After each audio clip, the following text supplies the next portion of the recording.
Assalamualaikum warahmatullahi wabarakatuh. Selamat pagi anak-anakku. Masih semangat kalian untuk belajar di rumah? Hari ini materi kita adalah tema 3, benda di sekitarku. Subtema 1, pembelajaran 2. Sebelum memulai pelajaran, alangkah baiknya kita berdoa dulu ya. Yuk kita membaca berdoa bersama-sama. A'udzu billahi minasyaitonir rajim. Bismillahirrahmanirrahim. Alhamdulillahi rabbil alamin. Ar-Rahmanir-Rahim. Maliki yaumiddin. Iyyaka na'budu wa iyyaka nasta'in. Ihdinas siratal mustaqim. Siratal ladzina an'amta alaihim ghairil maghdubi alaihim waladdallin. Asyhadu an la ilaha illallah wa asyhadu anna Muhammadar Rasulullah. Saya bersaksi bahwa tidak ada Tuhan selain Allah, dan saya bersaksi bahwa Nabi Muhammad adalah utusan Allah. Raditu billahi robba wa bil islami dina wa bil Muhammadin nabiyya wa rasulah. Rabbi sidani ilma warzuqani fahma wa amalam mutaqabbala. Rabbi shrahli sodari wa yassirli amri wahlul uqdatam min lisani yafqahu qawli. Allahumma allimni rusdi wa a'idni min syarri nafsi. Ya, alhamdulillah kita sudah membaca doanya ya. Nah, mari kita mulai pembelajaran daring hari ini. Benda terbuat dari berbagai bahan dasar. Mari kita pelajari bahan pembentuk benda.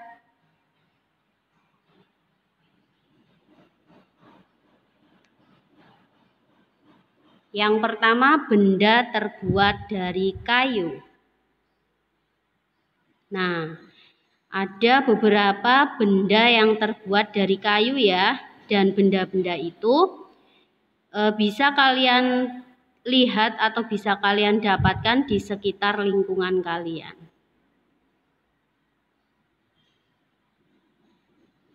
Nah, sebutkan bahan untuk membuat pensil. Pensil terbuat dari kayu. Di sekitarmu banyak sekali benda yang terbuat dari kayu. Beberapa di antaranya adalah meja, kursi, dan lemari. Kayu juga digunakan untuk membuat benda kerajinan, misalkan patung dan figura. Figura itu adalah bingkai foto.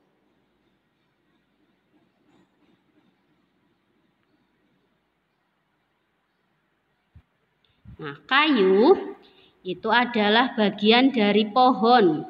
Untuk memperoleh kayu, kita harus menebang pohon, kemudian mengambil bagian batang untuk diolah menjadi berbagai macam benda. Perubahan dari batang kayu menjadi benda-benda tersebut melalui proses yang berbeda-beda. Nah, prosesnya seperti apa? Yang pertama, batang pohon ditebang terlebih dahulu. Batang pohon yang telah ditebang disebut kayu gelondongan atau log. Kemudian, log dikirim ke pabrik atau pusat penggergajian. Pengiriman log menggunakan angkutan khusus seperti truk, melalui darat atau kapal, atau melalui sungai.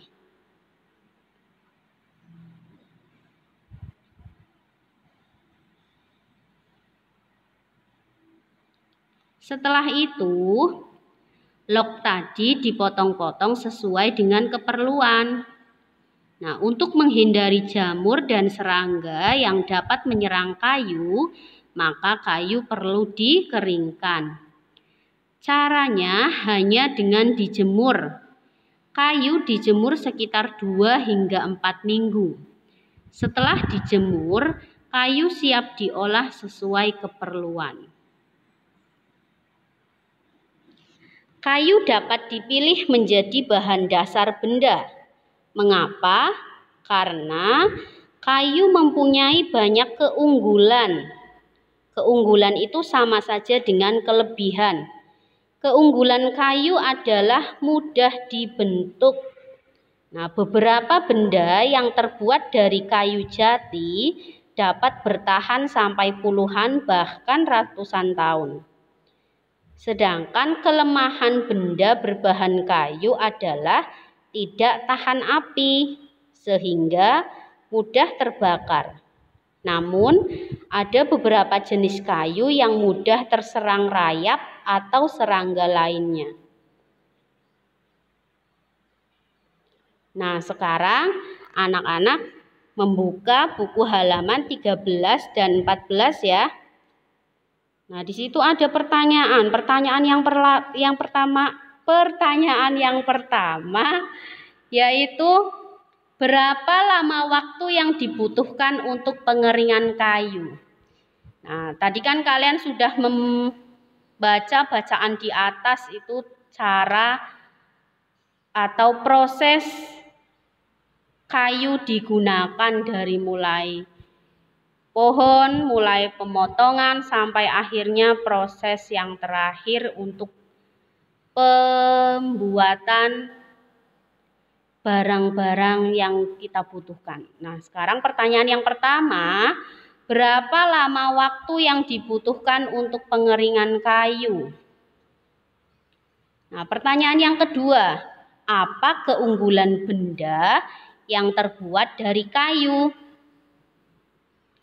Yang ketiga, apa kelemahan benda yang terbuat dari kayu? Dan yang keempat, tuliskan contoh benda yang terbuat dari kayu.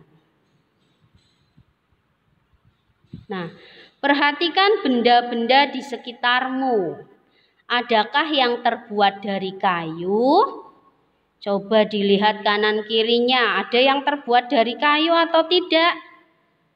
Nah, kemudian setelah kalian sudah melihat, setelah kalian sudah mengamati, tuliskan hasil pengamatanmu di kolom yang sudah disediakan. Nah, di kolom ini ya.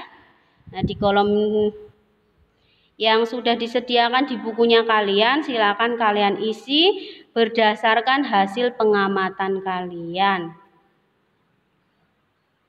Nah, kita dengarkan cerita dari Siti. Nah, kita simak bersama-sama ya. Desa tempat tinggal Siti dan teman-teman mempunyai hutan. Di dalam hutan tersebut terdapat beraneka jenis pohon. Fungsi hutan antara lain untuk menyerap air hujan. Hutan menyimpan air hujan tersebut dalam jumlah yang banyak.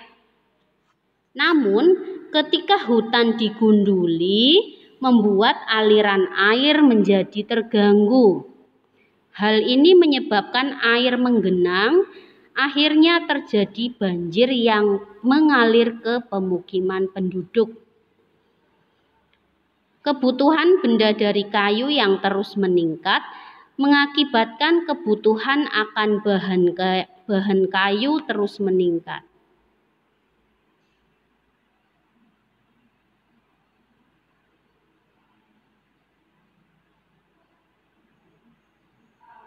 Nah, setiap tahun banyak pohon yang ditebang untuk mendapatkan kayu. Terkadang ada sekelompok orang yang menebang pohon tanpa izin. Kegiatan yang seperti ini disebut penebangan liar. Semakin lama, jumlah pohon di hutan semakin berkurang. Nah, lalu apakah kita itu tidak boleh menebang kayu di hutan? Nah, boleh ya, kita boleh menebang kayu di hutan, tetapi kita itu tidak boleh menebang terlalu banyak atau mengeksploitasi hutan. Nah, selain itu, kita juga harus mengganti tanaman yang telah kita tebang. Misalkan kalian menebang 5 pohon. Nah, kemudian kalian juga harus menanam pohon sebanyak yang kalian tebang atau bahkan lebih, ya. Nah, intinya kalian itu harus melaksanakan reboisasi atau penanaman kembali. Jadi dengan adanya seperti itu, hutan yang ada di negara Indonesia itu tidak akan gundul, ya. Sementara yang terjadi sekarang, hutan-hutan yang ada di Indonesia itu sudah semakin gundul karena kayu-kayunya itu ditebang secara liar oleh orang-orang yang tidak bertanggung jawab. Nah, selanjutnya, karena kalian belajarnya di rumah dengan orang tua, ayo kita diskusi dengan orang tuamu ya. Nah, kalian bisa melihat pertanyaan-pertanyaan ini di buku paketnya kalian. Nah, ada pertanyaan, di Desa Siti banyak penebangan liar. Bagaimana sih cara mengatasinya? Nah, sedangkan penebangan liar itu kan negatif ya, tidak baik ya, tidak bagus, tidak baik dilakukan. Nah, menurut kalian bagaimana cara mengatasinya? Nah, yang kedua, apa yang terjadi jika penebangan liar tidak diberhentikan? Berarti dibiarkan terus-menerus.